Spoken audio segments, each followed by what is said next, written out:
Berlioz the Bear by Jan Brett.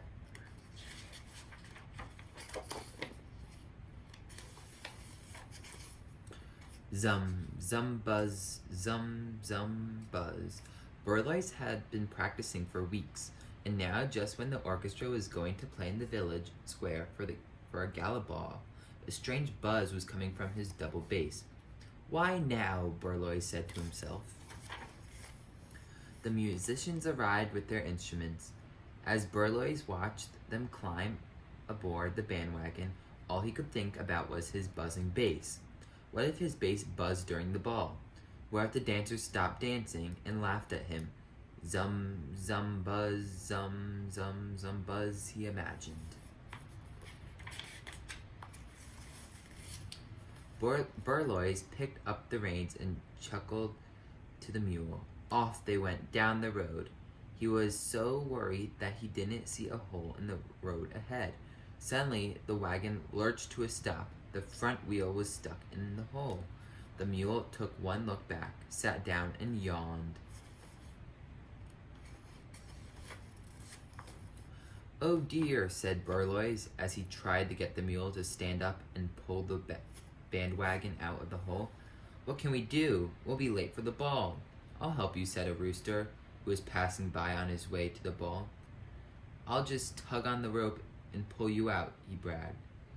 The rooster pulled and pulled, but the mule stayed put. A tabby who had been watching from the top of a fence spoke up smugly. "That isn't a job for a featherweight," he purred. "I'll do it for you," and he took hold of the rope and pulled, but the mule wouldn't move. "Oh my," said Berlioz. "At this rate, we'll never get to the ball on time.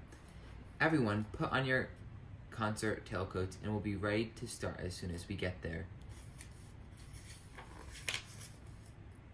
Just then, a schnauzer came trotting over the hill. He took one look at the cat and sniffled. "A furball like you can't pull a bandwagon. Here, let me have that rope." He panted and pulled. The wagon stayed in the hole. Berlioz handed out the music. "Everyone, take out your instruments. We'll start tuning up here." Along came a prancing billy goat. He looked at the schnauzer and snorted. "Move over, Squirt. Let me do it. I'll have this wagon out in no time." The billy goat strained forward, but to his surprise, he got nowhere.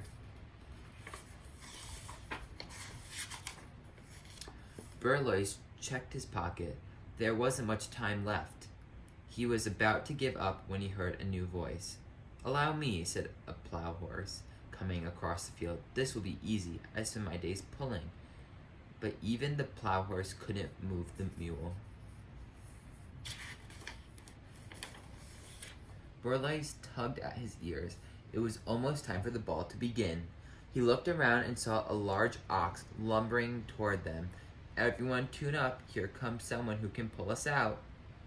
"You're saved," roared the ox. "This poor plow horse means well, but only I am strong enough to pull a bandwagon full of musicians."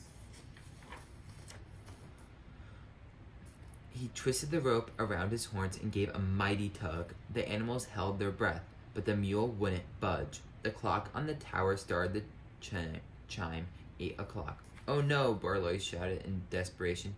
He pulled his bow across the strings, and to his dismay, he heard zum, zum, buzz, buzz. All the musicians turned to look at the buzzing double bass. Out of the bass shot a very angry bee. It had been disturbed once too often. The first thing it saw as it flew out of the bass was the hindquarters of the mule. Buzz!